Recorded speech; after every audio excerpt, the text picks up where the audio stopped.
I was still wearing my county emergency vest when I left the fairgrounds. Bright orange across the chest. Reflective tape streaked with blood and mud. Radio clipped to my shoulder, hissing broken traffic from people who had already lost control of the day. By then, the south parking field looked less like a response scene and more like a failed evacuation that had crashed into itself. 2 school buses at angles near the livestock barn. Pickup trucks nose first into portable fencing. 1 ambulance idling with both back doors open and nobody inside to use it. I had spent the last hour moving stretchers, counting tourniquets, and trying to sort injured people into groups that still made sense. Walking wounded, critical, dead. Then the dead stopped staying where I put them. At first, nobody said outbreak. Nobody said infected. Nobody said anything useful at all. Dispatch kept calling it a violent exposure event tied to a pileup on State Route 9, then a respiratory emergency, then a possible contaminated drug cluster. All I knew was that men and women who should have been flat and still kept getting back up with blank faces and bad balance and an ugly kind of determination that had nothing to do with panic. A deputy I knew named Russ put 2 rounds into a man who had already been zipped into a black bag. The man dropped. Russ stepped closer. The man got hold of his wrist and bit through the web of his hand before anybody could pull him clear. That was the moment the whole sight changed. Not all at once. Not with one big scream. It happened in pieces. A paramedic backed away from a gurney and left it rolling. A mother grabbed one child and left the stroller with the other because she did not know what else to do.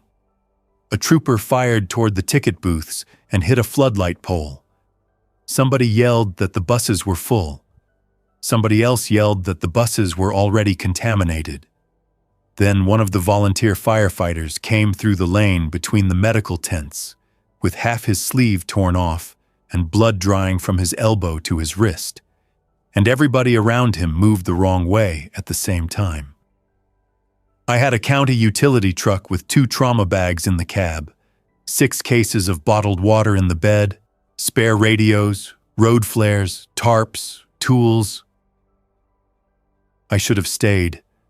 That still sits in my head in a way I cannot fix. But staying would not have helped the people still on the ground, and it would have put me down there with them. I saw one of the bus drivers slam the folding door on a woman whose face had been peeled open by shattered glass, and then I saw that same woman stand up and start pounding on the bus with both hands while children screamed inside. After that, I stopped trying to pretend the normal rules were still running the county. I got in the truck, backed over a stack of plastic barricades, clipped a golf cart, and took the service lane that ran behind the old horse barns toward the north woods. My radio kept spitting fragments. Unit down at Gate 3. Do not transport to St. Luke's. Repeat, do not transport. Sheriff Command needs hard closure on all feeder roads. Then a long wash of static. Then a voice I recognized from emergency management telling any county employee off the main response grid to report to the courthouse basement. I looked east toward town and saw a column of black smoke rising behind the grain elevators. I did not go to the courthouse. 3 years earlier, I had sat through a forgotten planning session about restricted county land near the old National Guard training tract north of Miller Ridge. The kind of meeting where everyone wanted the paper signed and nobody wanted the history lesson. One of the retired engineers had passed around a map showing sealed culverts, abandoned maintenance spurs, and one buried defense shelter that had been left in place because removing it would cost more than the county wanted to spend. He called it a platoon support bunker, though the paperwork said personnel shelter, concrete shell, filtered air, short-term wartime hold, ugly and practical. Intended for soldiers who were expected to obey orders and leave when told. I remembered the rough location because I had joked at the time that it looked more useful than half the modern public buildings we were responsible for. So I turned north instead of east, off the county road, through a broken livestock gate, across a drainage strip behind a feed store, and onto an old timber track that had not seen steady use in years. I had to keep one hand on the wheel and one on the radio because it would not stay clipped anymore. The truck bounced hard enough to throw a road atlas off the passenger seat. Branches scraped both doors. Twice I thought about turning back because the road narrowed and the ground turned soft. Then I hit the chain-link perimeter fence around restricted woodland and found the breach exactly where the map in my head said it might be. Storm-damaged section, bottom peeled up. Vehicle tracks already pressed into the mud where somebody else had gone through before me. That bothered me more than anything I had seen at the fairgrounds. Not because another survivor had used the gap, because it meant I was not the only man in the county who had decided official shelter plans were already worthless. I pushed the truck another quarter-mile until the trail narrowed between two rock shoulders and dropped into a washout. No getting past it without a winch, and time I did not have. I killed the engine and listened. No sirens now, just distant pops from town and one long crack of something heavier. Maybe a transformer, maybe a rifle, maybe both. I took one trauma bag, one case of water, a pry bar, a flashlight, bolt cutters, 2 boxes of energy bars from the glove compartment, and the county sidearm that had been issued to our field supervisors after the flood riots 2 years before. I had fired that pistol twice in training and never once on shift. The woods looked wrong in the afternoon light, too still in one place, too much movement in another. I saw a man in a torn security jacket weaving through scrub about 100 yards downslope and crouched until he passed. His shoes were gone, both socks dark with blood, his mouth hanging open. I waited for him to notice me. He did not. He kept moving west with his hands flexing at the air in front of him. Not searching, not shielding his face, just reaching. I let him go and kept uphill. The bunker entrance was buried under brush and the kind of neglect that becomes camouflage by accident. Half a concrete face set into the hillside. Steel door under a lip of dirt and roots. Old yellow stenciling on the frame almost gone. I had to clear dead branches and pry out a warped timber somebody had jammed against it long ago. When the door moved, it gave off a sound that seemed loud enough to wake the whole forest. Metal dragging over metal. Damp air pushing out from the dark beyond. I waited again, counted to 30, heard nothing but a few birds lift from deeper in the trees. Inside was a short angled corridor and then an inner gas door with a wheel handle. The angle mattered. Blast protection. Whoever built it had assumed anything serious would come from outside and straight on.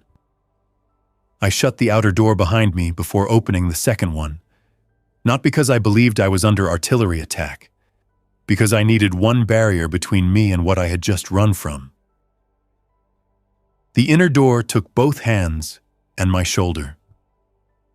Once it swung wide, I stood there with the flashlight beam moving over concrete walls painted old military green, steel bunks bolted in tiers along both sides of the main room. 12 total. Narrow enough to make a grown man sleep on discipline alone. A radio alcove with dead equipment stripped down to cables and brackets. Storage racks. A filter room with 2 cylindrical housings, and a hand-crank backup mounted beside a silent electric unit. A latrine cubicle with a chemical tank system under the floor. One sealed ammo room with rusted hinges and a warning placard still attached. One generator bay at the back with a compact diesel unit, and 4 jerry cans against the wall. No comfort, no mystery. Just concrete, steel, dust, and the smell of oil that never really leaves military hardware. I spent the next 20 minutes moving fast and checking everything, because I had no choice. No bodies. No signs anybody had been living there recently. Old blanket rolls sealed in plastic. 2 intact filter cartridges in a crate. A stack of entrenching tools. Maintenance notebooks in a steel drawer. 1 cabinet of field dressings long expired but still wrapped. 6 olive drab water cans bone dry. 1 tank reading a little under half when I checked the sight gauge. Enough to matter. Not enough to relax over. The generator turned by hand but would not start until I bled the line and cursed through my teeth for wasting fuel on repeated pulls. When it finally caught, the sound was rough and enclosed, and too loud for a place that wanted to stay hidden. I ran it 10 minutes to charge the battery bank and confirm the fan worked. Then I shut it back down and switched to low lights. That first hour alone felt useful, because useful work keeps the mind from spinning loose. I dragged brush across the outside entrance on my second trip out, carried in 2 more cases of water from the truck, brought the county radio base unit and spare batteries, took the truck keys with me, and left the vehicle hidden behind the washout, because trying to move it would only advertise where I had gone. By the time I finished, I had sweat drying on my sleeves and dirt caked at both knees from crawling through brush to check the air stacks. 2 vent pipes rose out of the slope uphill behind the bunker, both hidden in scrub, 1 intake, 1 exhaust, both screened, both needing cleaning before long, if I wanted the system to keep doing its job. I had just sealed the outer door again when somebody hit it from outside. 3 hard strikes, then a woman's voice. "County vest?" I saw the vest. "Please open this door." I froze with 1 hand on the wheel of the inner hatch, not because I doubted what I heard, because I knew opening the bunker for 1 stranger might turn the place from shelter into a trap in under a minute. She hit the outer door again, not screaming, forcing the words out quick and flat. "I'm alone. I'm hurt, but I can walk. There are 2 of those things on the trail below me. If you leave me out here, I won't stay alone for long." I did not answer right away. I killed the interior light nearest the entry, stepped into the angled corridor, opened the inspection slit in the outer door, and looked through a strip of scratched glass that had gone cloudy with age. She stood close to the frame with both hands visible, dark hair tied back in a knot that had mostly come loose, blue scrub top under a light jacket, left forearm wrapped in a torn towel already stained through. No wild movement, no slack jaw, eyes tracking the tree line every second, alive and scared and still controlled enough to keep her voice low. I opened just enough to bring her through and slammed it shut behind her. Then I made her stand against the inner wall while I checked the wound.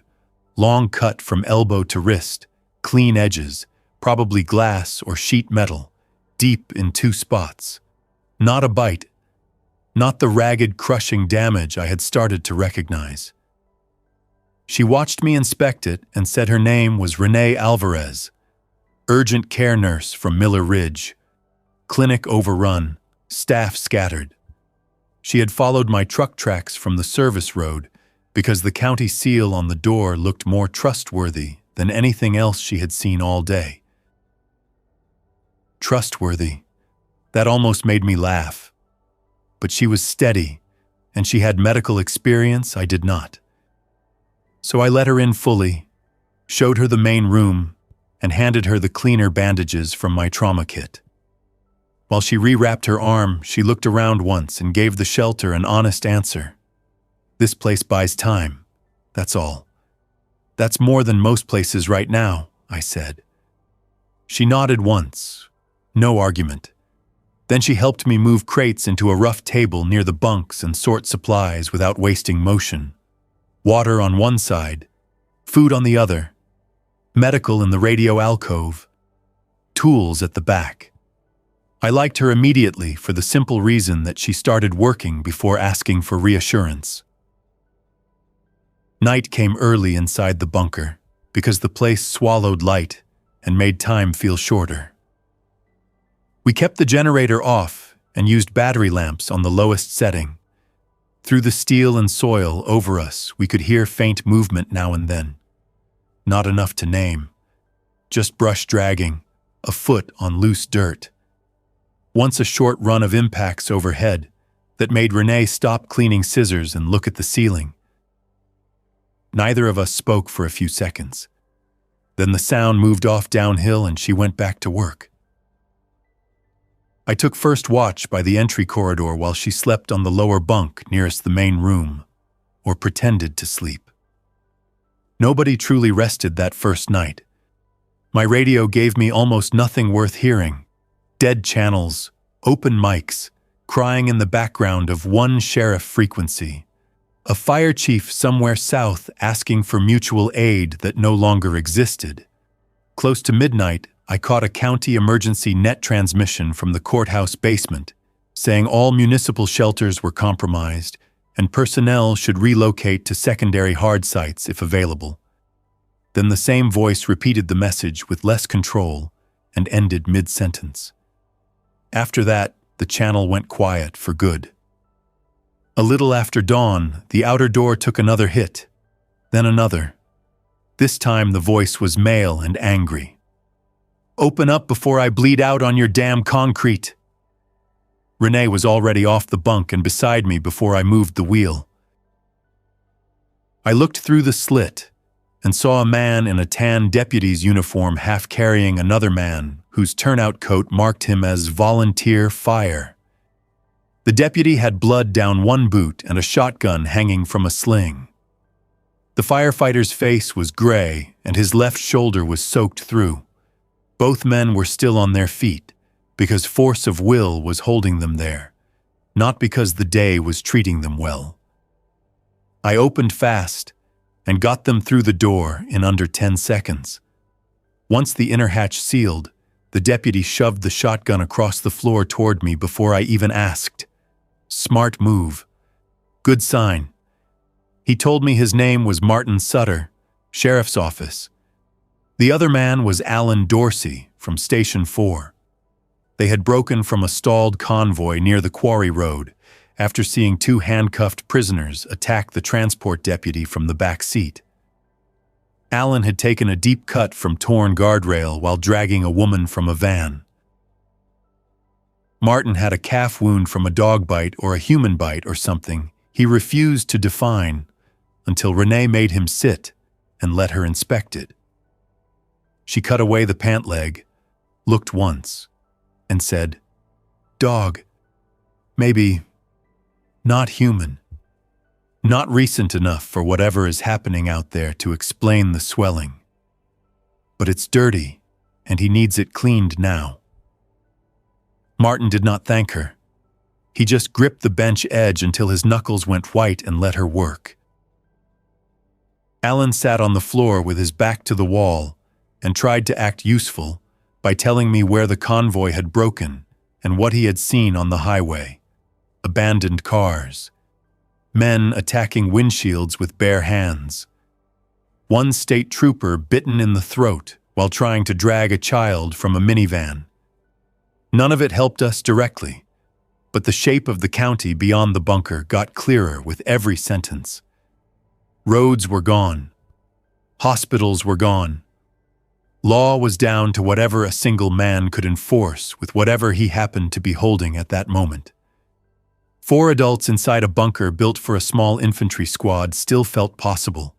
Cramped, but possible. Martin could stand watch when his legs stopped leaking. Alan could carry weight once the shoulder was packed and strapped. Renee could keep minor injuries from becoming major problems. I could manage fuel, ventilation, radios, and rationing. If the world outside had slowed down even a little, we might have held that line for several days. It did not slow down. Before noon, another woman found the bunker. Tessa Pike, County Park's seasonal worker, early 20s, mud to her knees. Ranger station keys clipped to her belt and a trail map folded into the waistband of her cargo pants. She had recognized the restricted tract and headed for it on instinct, because she used to clear invasive brush along the north fence line every spring. Once inside, she told us she had spent the night in a drainage culvert while voices moved around outside in the dark. Some voices normal, some not.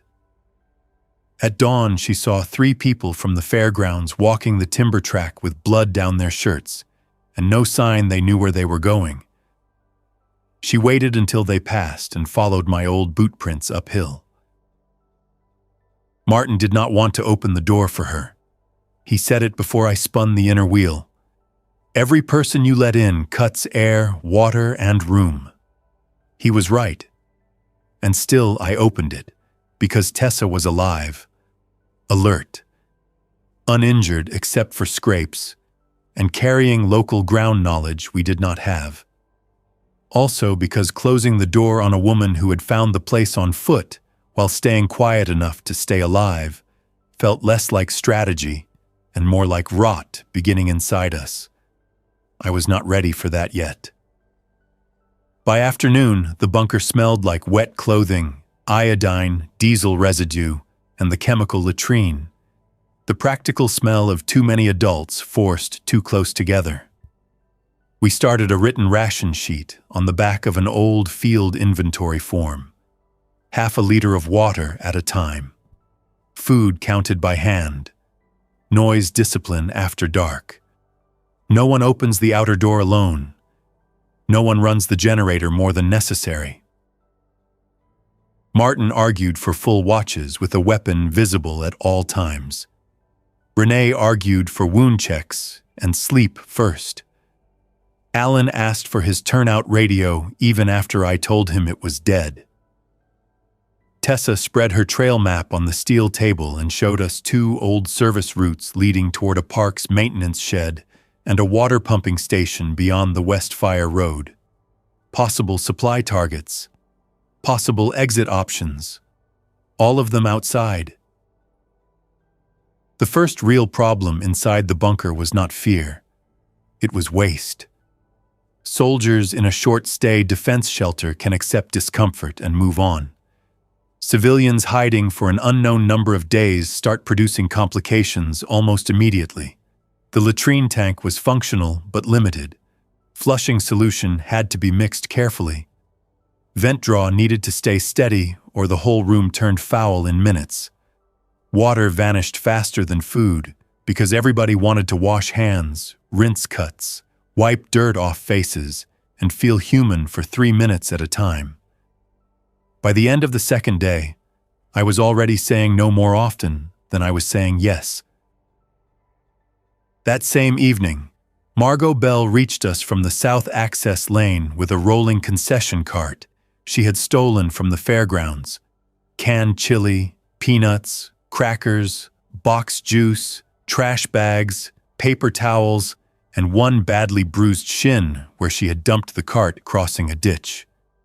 She was in her 50s, cafeteria manager at the county middle school, broad-shouldered, practical, not fast, but hard to stop once she committed to a task. She told us she had hidden under the livestock ramp most of the day after the fairground collapse, then followed smoke and tire marks north until she found the timber track and my abandoned wheel ruts. She never asked if she could come in. She just looked through the inspection slit and said, "I brought food, unless you want me to feed the woods with it." Martin swore under his breath when I opened the door, but he helped pull the cart inside first.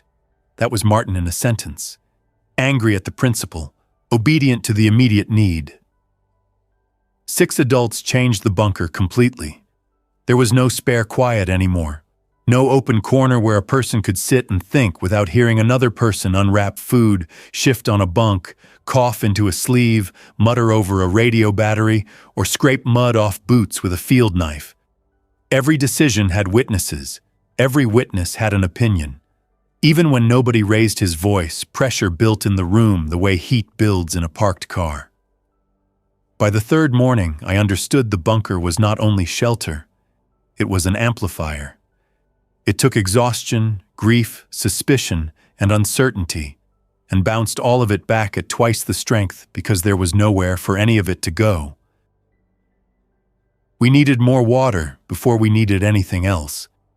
The tank would not carry 6 adults long, and the bottled cases I had hauled in from the truck were already dropping fast.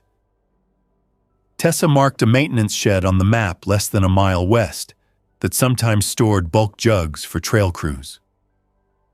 The water pumping station sat farther beyond that, behind chain link and concrete pads. Still functioning or not, she could not say. I wanted to scout both. Martin wanted the shotgun back and wanted the deputy to lead. Alan wanted outside air and movement badly enough that he nearly volunteered before Renee finished checking his dressing. Margot said none of it mattered if we kept letting more people in. No room left, no more bunks, no way to feed a crowd. We settled on a 2-person run just after dawn, me and Tessa, smallest noise profile, 1 firearm between us, park keys and local ground knowledge on her belt.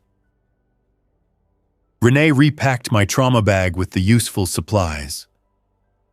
Martin handed over the shotgun with 2 shells in the tube and 4 loose in a side pouch and told me not to waste them, proving a point. Alan sat against the wall and stared at the closed door in a way that made it clear he hated being left behind.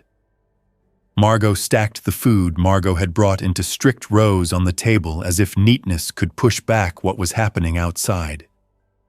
The woods past the bunker were wet, cold, and already carrying signs of too much movement. Snapped fern stems, smears on bark, drag marks where something or someone had gone down on a slope and been pulled or crawled farther. Tessa moved well, low and steady. No dramatic gestures.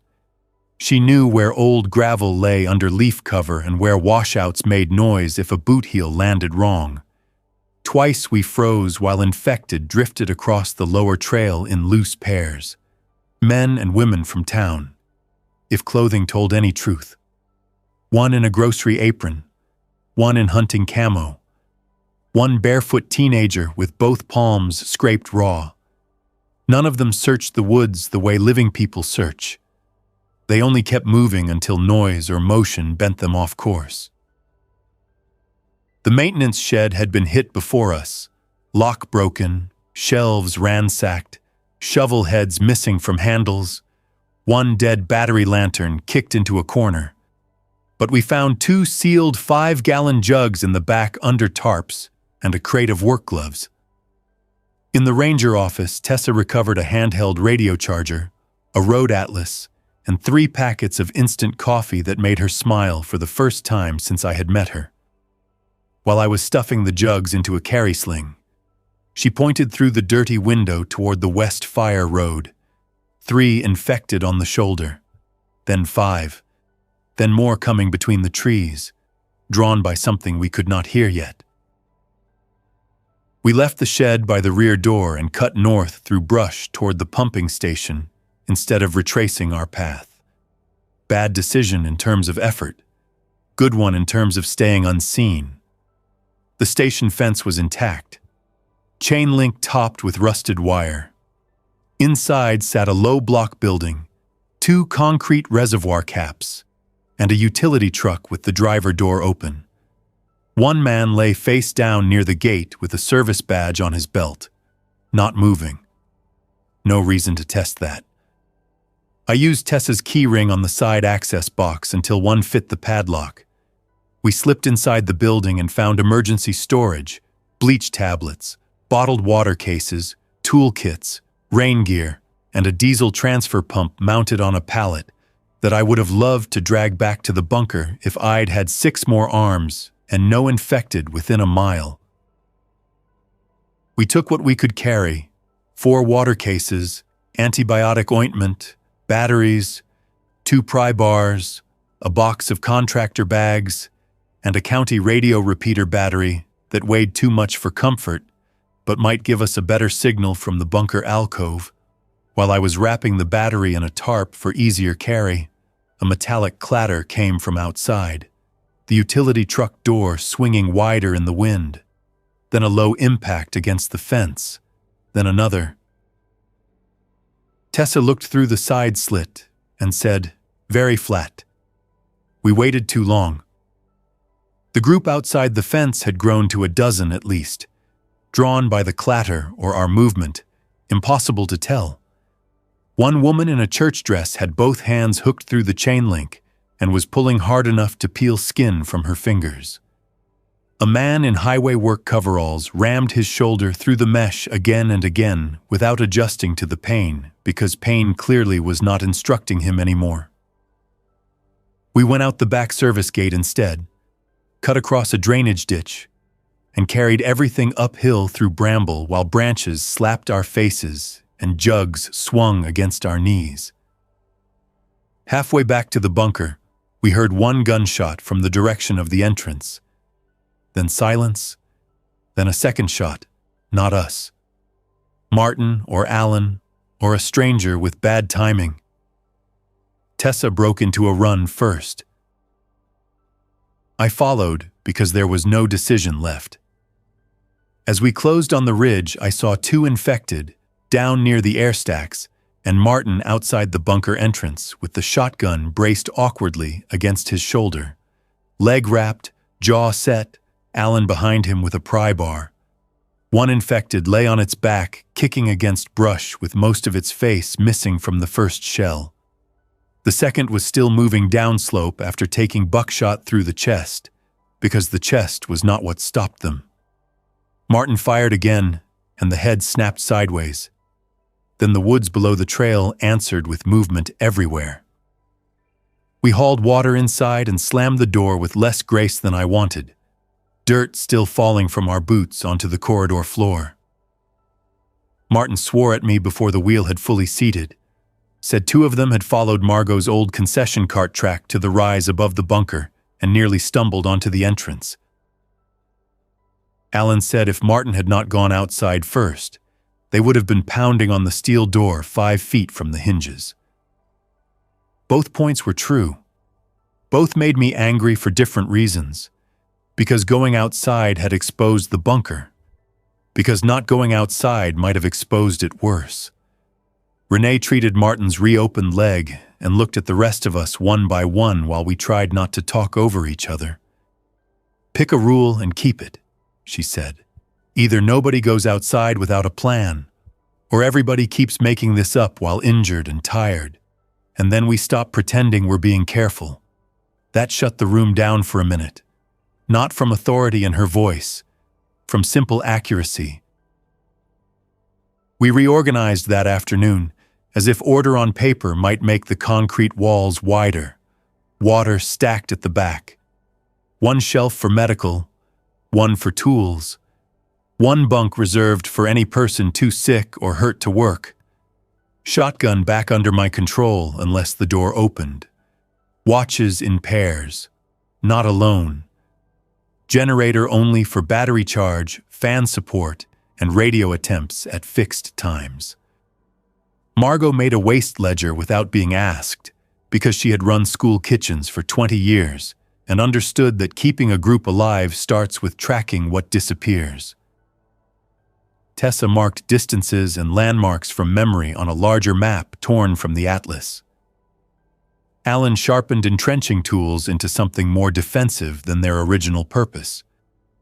Martin cleaned the shotgun and said very little. That night, the county repeater battery gave us better reach on the radio. Enough to hear scattered pieces of the world outside without gaining any comfort from them. The state line bridge was shut. St. Luke's had burned in one wing and been abandoned in another. Someone at the courthouse bunker had tried to move survivors by bus and lost both buses at the old underpass. A National Guard element was reported moving south, then reported destroyed, then reported never to have been there at all. Near midnight, we caught a clear voice from a volunteer operator at the West Water Plant saying the fenced compound still held limited capacity. Bring water containers, avoid main roads, transmit only at the top of the hour. Then static swallowed him. The West Water Plant sat a little over 3 miles from us by Tessa's estimate. Farther if we skirted open ground. More room than the bunker, better water access, fences, service buildings, but also visibility, and nobody in our room believed a safe destination stayed safe for long once enough people learned its name. Still, the transmission changed the way we thought. The bunker stopped being an endpoint and became a bridge, whether Martin liked that or not. He made his case the next morning while I checked the fan housing in the filter room. Not a speech, just hard facts delivered in a deputy's voice. Concrete overhead here. Only 2 approaches to defend. No need to share a perimeter with unknown people. If the water plant was real, it would draw every desperate civilian for 10 miles, and every infected trailing them. If it was false, we would die on the road getting there. He said soldiers were meant to hold in places like this for a reason. I told him soldiers in places like this also had supply chains, relief plans, and orders from somebody bigger than a 6-person shelter committee. He looked at me for a long second and said, "Right now, you're the committee chairman. Try not to confuse that with command." That sat between us for the rest of the day. By evening, Alan's shoulder had turned angry around the edges, despite Renee's care. Not infected in the way people outside were infected. Just dirty and deep and refusing to forgive the damage it had taken on the highway. He was still strong enough to work, which made him dangerous because he kept trying to prove it. He lifted too much, offered for outside runs he had no business making. Once I caught him at the ammo room seal using a pry bar to force the old latch, because he was convinced there had to be something inside worth having. There was, but not what he hoped for. Dusty storage racks, empty rifle crates, several boxes of blank training rounds useless to us, field manuals, 2 helmets, a broken radio handset, and a rusted tin of cleaning patches. He kicked the wall hard enough to hurt his boot, and then laughed once without humor.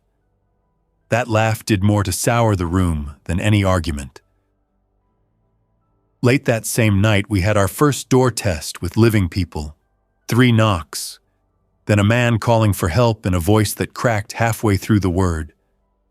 I went to the inspection slit with Martin on one side and Renee behind us. Outside stood a man in a plaid jacket trying to support a woman whose face was gray with exhaustion and whose left ankle was bent wrong. Both alive. Both filthy. No obvious bite marks where I could see. The man kept saying he heard a radio call about shelter in the woods. Not this place exactly. Just shelter. If we had heard it, so had others. I asked how many were with them. He said only the 2 of them, behind his shoulder, in the dark between the trees. I saw movement too deliberate to ignore. Another figure. Then another, maybe living. Maybe not.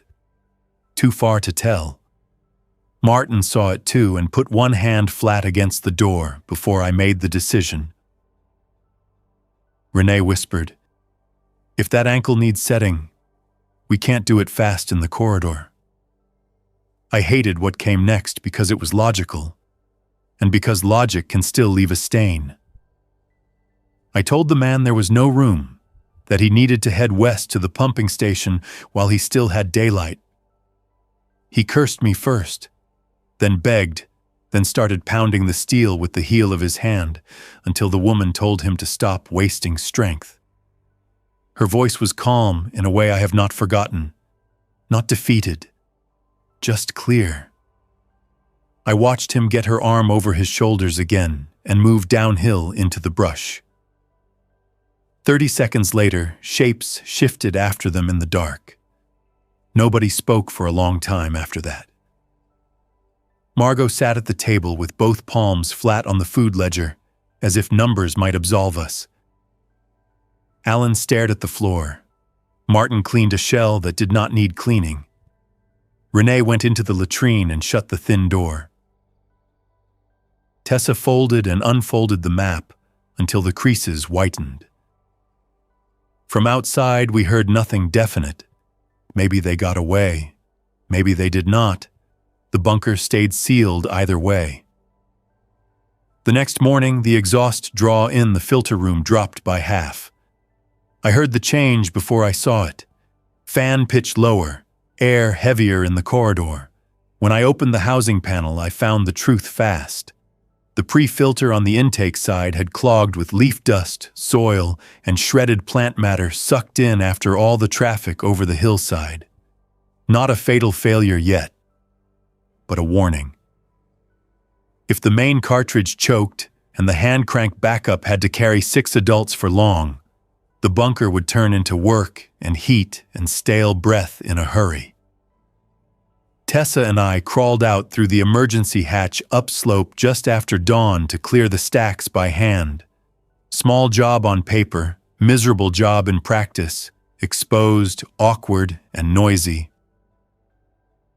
We were halfway through cleaning the intake screen when voices came through the trees from the east fire road. 2 men, alive, arguing over direction. I dropped flat behind a rock lip and pulled Tessa down with me. Through the brush, I saw one man in a feed store jacket carrying a crowbar, and one younger man with a backpack and a limp, both looking hard at the slope around the bunker without quite understanding what they were seeing. The older man noticed the disturbed dirt near the air stack and started up toward it. Before he reached us, a woman stumbled out from behind him, with blood all over her mouth, and took hold of his shoulder with both hands. The younger man ran first. The older one turned too late. The 3 of them went down together in brush 30 yards below the intake pipe. Tessa gripped the cleaning brush so hard the wire bit into her palm. I could see the choice forming in her face: help or hide. But there was no help to offer without exposing the bunker and dying beside him. We stayed down until the younger man's crashing footsteps faded west and the woman below stopped moving except for the feeding motion of her shoulders. After that, I finished clearing the screen because leaving it clogged would only turn one horror into several more later. When we got back inside, dirt-covered and silent, nobody asked for the full story right away. Sometimes adults know the shape of bad news before the words come. Martin looked at my face and asked only one question. Did they see the hatch? I said no, not for certain, which was the most honest answer available. Margot crossed the man and woman we turned away off a blank edge of the ration sheet without writing names because we had never asked for them. The bunker lasted 2 more days before the real breakdown began. Not a dramatic mutiny, not fists, not cinematic betrayal. Just small failures stacking on top of each other until trust started slipping between them. Margot caught Alan taking an extra food bar after night watch and lying about it. Not because he was evil or selfish beyond repair, because he was a big man with a healing wound and constant hunger, and no certainty there would be breakfast. Martin started sleeping with his back to the wall and the shotgun within arm's reach even when I had told him weapons stayed pooled. Tessa volunteered for every outside task because the bunker made her restless enough that she stood in the corridor sometimes with her fingers on the door wheel, not turning it, just touching cold steel and looking at the seam. Renee ran out of proper dressing pads and started cutting clean sections from old field linens while trying to keep Alan's shoulder from deepening into something worse. Then the generator coughed and failed during a battery charge cycle. No warning beyond a harsh change in sound and one final sputter. I stripped the panel with Alan holding the flashlight and found sludge in the line and a cracked fuel hose near the feed clamp. Fixable, but only if I cannibalized one of the truck hoses outside or the transfer line from the pump station kit we had left behind.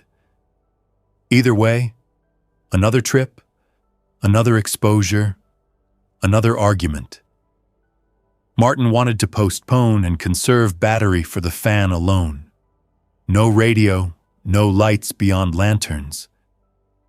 I wanted the generator back because dead batteries meant dead comms and limited air support if the main fan needed help. Margot wanted one supply run and then a final decision about moving to the water plant. Alan surprised all of us by saying we should move immediately before his shoulder made him useless. That was the first entirely sensible thing I had heard from him in a day, and maybe because it came from him, nobody argued for the first 5 seconds. The choice got made for us before the discussion finished. Sometime after sundown, a burst of automatic fire rattled from the south side of the tract. Not close, but close enough to stir everything in the woods. Then a vehicle horn started blaring in one long, unbroken tone and did not stop.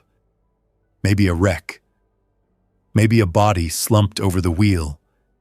Maybe a man trying to clear a path and dying on the horn doing it. Whatever caused it, the effect spread through the dark in waves. Brush thrashing, feet on the trail, sudden impacts overhead. Not one or two infected wandering by. Dozens moving toward the noise and over our hill to get there. We killed all lights and stood in the bunker listening to bodies move above us. Dirt sifted from the ceiling seam over the entry corridor. Something heavy tripped on the outer slope and rolled against the concrete face with a thud that made Margot cover her mouth with both hands. The exhaust fan hummed low and steady, the only machine sound in the place. One pair of feet stopped directly over the main room and scraped in place for several seconds, then moved on. Another impact hit the brush over the outer door hard enough to shake loose dead roots. Nobody spoke. Nobody coughed. The bunker did what it had been built to do. Swallowed us and kept us from becoming visible. The horn outside ran for nearly an hour before cutting out. The movement in the woods took longer to thin. By the time silence returned, no one in the bunker believed in staying there much longer. Not even Martin, though he did not say it aloud. At first light, we made the plan plain. Pack only what we could carry at a sustained walk. Water first, medical second, food third, shotgun and sidearm, tools, radio battery if Alan could manage it. Leave blankets, crates, dead weight, and the fantasy of coming back for comfort later. Move west by drainage line to the pump road. Avoid the fire road and any open shoulder. If the water plant was overrun, continue north to the quarry service gate where the fencing gave us at least one more defensible stop. Simple plan. Not easy. The kind of plan that sounds more solid while sitting at a steel table than it feels with a pack on your back. We got as far as loading the bags before Martin refused to shoulder his share and said he was staying. Not loudly. Not to challenge me in front of the room. Just flat and decided. His leg had stiffened overnight after the long watch, and the reopened tissue around the old bite had darkened in an ugly way that Renee did not like. Still not the same as the dead outside, but bad enough. He looked at the stacked bags, then at the door, then at the concrete around him. I can hold this place better than I can march 3 miles and bleed on your trail, he said. You want command decisions? Here's one. I stay with half the food and the radio backup. If you reach the plant and it's worth anything, transmit at the top of the hour tonight. If you don't, I still have a sealed door and walls. I told him that staying alone in a short-stay bunker with limited water, failing air support, and a bad leg was not a plan. It was surrender with hardware around it. He looked at me for a second and said, "It's position, not surrender. Difference matters to me even if it doesn't to you." Renee tried once. Calm voice, direct. Told him the leg could trap him later even if it held now. Margot tried once and failed faster. Alan only shook his head because he understood stubborn men too well to waste words. In the end, Martin laid the shotgun across the table toward me, took his sidearm back, and started stacking canned food into the back storage room with methodical hands. That was how he made his final answer, by already acting on it. Leaving him there was easier than leaving the couple at the door in one way and harder in another. Easier because he chose it. Harder because choice does not erase what comes after. I packed him one clean filter cartridge, extra bandages, half our batteries, and the best radio handset. He handed me the map copy and told me not to miss the culvert crossing west of the Deadfall Ridge. Then he shut the inner hatch behind us from inside, so the rest of us did not have to watch him stand alone in the corridor. We moved out in gray morning under low cloud. Me first, Tessa second, Margot and Renee in the middle. Alan last with the radio battery lashed to a frame pack and his bad shoulder strapped tight under the load. The hill west of the bunker dropped into a water-cut gully choked with saplings and deadfall. Slow going. Good concealment. Every 100 yards we stopped and listened. One infected passed above us on the ridgeline without seeing down into the wash. Farther on, we found the younger man from the previous day face down near a stump, backpack torn open, trail bars scattered in wet leaves. Alive? I checked from 10 feet away with the shotgun ready. Dead and still staying dead. Maybe neck broken in the fall, maybe shock, maybe simple luck, if luck can exist inside that kind of end. We took the unopened water bottle from his pack and kept moving. The hardest stretch came at the culvert Martin had mentioned. Runoff channel under the old pump road, concrete pipe half blocked by branches and trash washed in from spring storms. We had to go through because the road shoulder above it lay too open. Tessa crawled first with a flashlight between her teeth, came back enough to say it cleared on the far side. Then we shoved packs ahead of us one by one and went in on hands and knees with cold mud soaking sleeves and grit sliding under palms.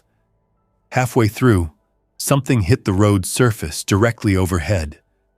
Then another impact. Boots or feet, fast. Not one, several.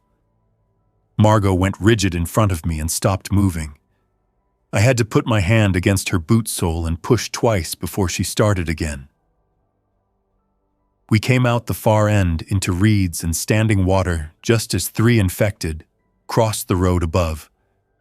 One man in a blood-dark mechanic shirt, one woman with half a reflective vest still hanging from her shoulder. One small shape I refused to examine long enough to identify. They moved south without checking the ditch.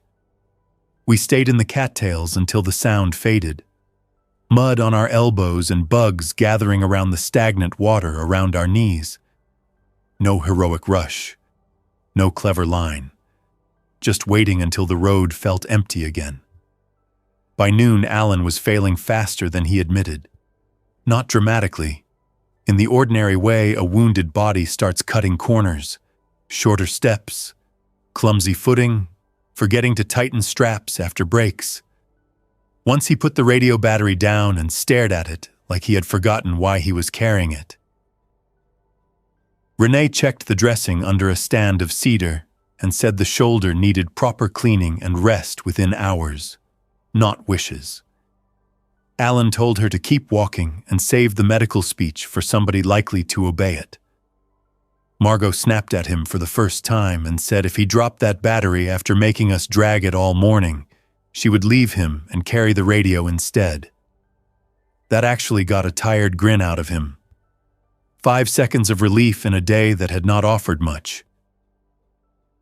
The West Water Plant came into view through trees around mid-afternoon. Chain-link perimeter, low cinder block building, 2 vertical storage tanks beyond, 1 service garage, 1 maintenance shed, gate closed but not destroyed. From a distance, it looked intact enough to tempt hope, which is often the worst moment to trust a place. We watched from brush for 10 full minutes before moving. Inside the fence, I saw no active patrol, no movement at the windows, no smoke from a burn barrel or generator exhaust. 1 body near the gate in a county utility jacket. Another near the garage with the top of the head gone from an apparent firearm wound. The quiet felt wrong. Tessa found a maintenance gap in the fence behind blackberry growth, where the bottom mesh had been cut and retied with wire. Somebody had used it before, not long ago. We passed packs through first and slipped inside one at a time. The office door stood ajar. Inside were overturned chairs, half a box of crackers on the floor, a handwritten sign taped to the far wall that said, "Top of hour radio only," and 3 dried streaks on the tile leading toward the pump room. Not a thriving shelter, not empty either. We cleared the buildings room by room because pretending otherwise would have been stupid. Me with the shotgun, Tessa with a pry bar. Alan behind us despite Renee's objections. Office clear. Garage clear except for scattered tools and 1 smashed thumb in a vise where some desperate man had tried to free a finger stuck in the jaws and failed before he ever turned the handle the right way. Maintenance room clear. Then the pump room gave us our answer. 2 infected locked inside behind the interior cage gate. 1 county operator in coveralls. 1 woman in a red windbreaker I did not know. Both turning in short, jerking circles toward our sound, but unable to get through the heavy mesh. Alan lifted the pry bar at once. Not to open the gate, to end it. I stopped him because noise inside a concrete plant carries, and because we needed to know whether the rest of the site had heard those 2 already. We backed out, shut the pump room door, and chained it from the outside with the hardware lying right there on the wall hook. Ugly solution, still better than spending shells in an echo chamber. The site had been used and abandoned in a rush. Food wrappers, sleeping pads, a child's rain jacket with no child attached, 2 water drums half full, a radio desk in the office running on a car battery setup that had died sometime during the previous night. But the fence held. The water system still had pressure to the internal taps. And most important of all, the compound offered room to spread out without vanishing entirely into the open world. For the first time since the fairgrounds, I could picture surviving an entire night without hearing another man breathe from 3 feet away. We got the main gate bar reset, checked the perimeter, pulled blackout tarps over the office windows, and set up a medical corner in the break room while daylight lasted. Alan finally let Renee strip the shoulder dressing completely, and the smell that came off it told the truth before she did. Not hopeless, but close enough that delay had become stupidity. She flushed it until he cursed her and then flushed it more. Margot inventoried the pantry cupboards and found canned beans, instant rice, coffee tins, salt, and 4 gallons of cooking oil.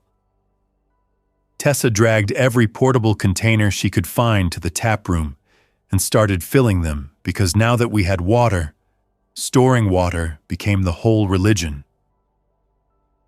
At the top of the hour, I got the office radio limping with the repeater battery Alan had hauled in and transmitted once toward the bunker. Martin, this is Cole at West Plant. Fence secure. Water secure. Limited infected inside one locked room. If you can move at first light westbound by culvert line.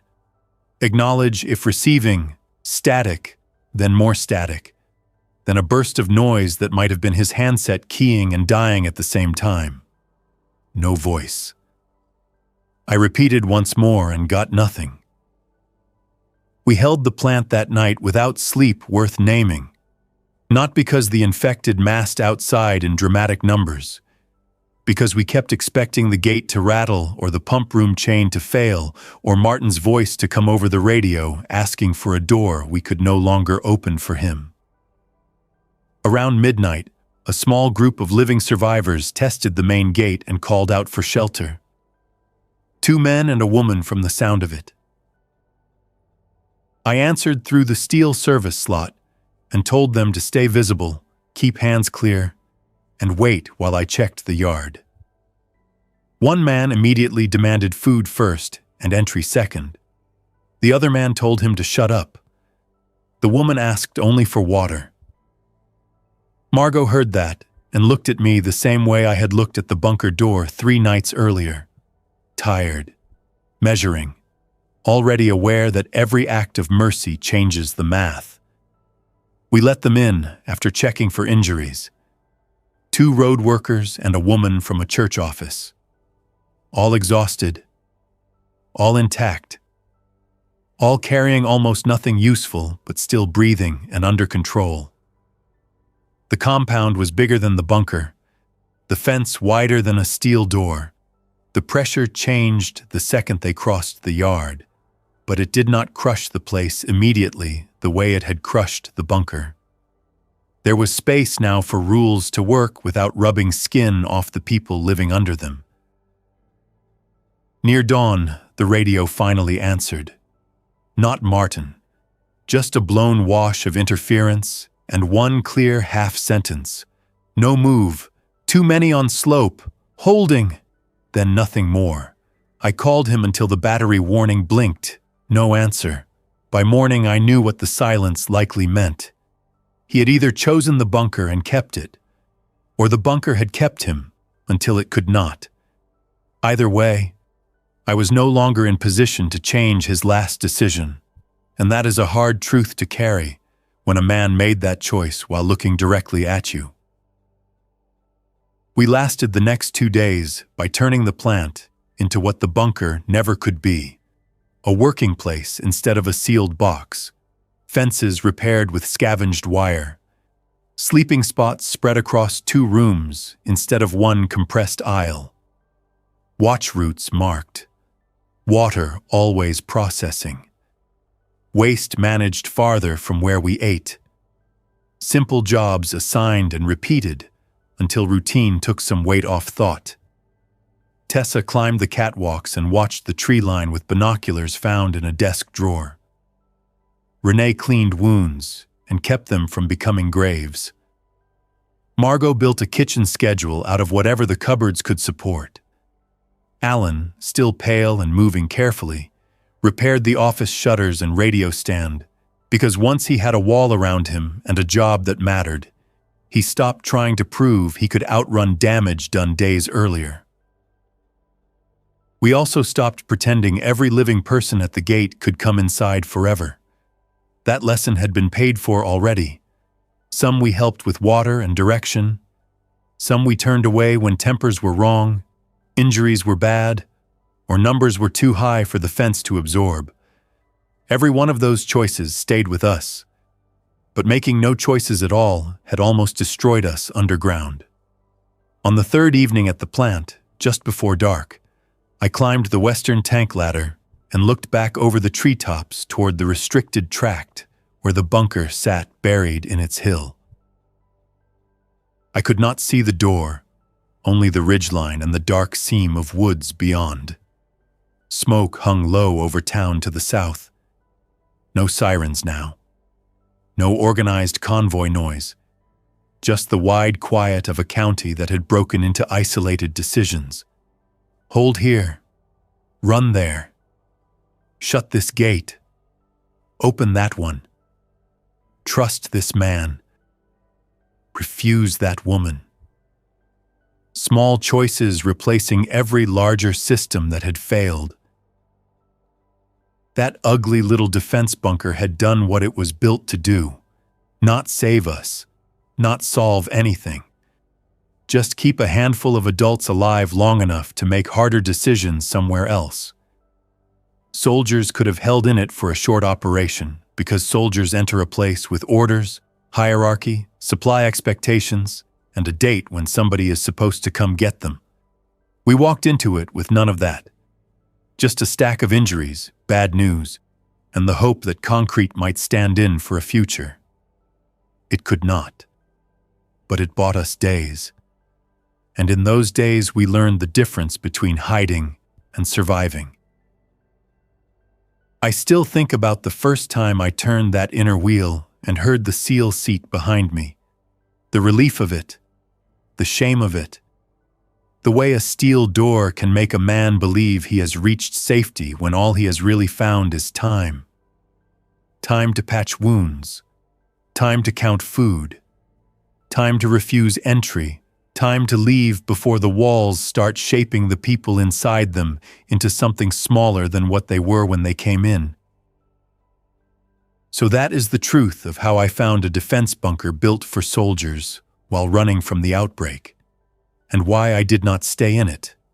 The bunker was real, practical, ugly, useful, and completely unsuited to the kind of survival the dead world forced on us.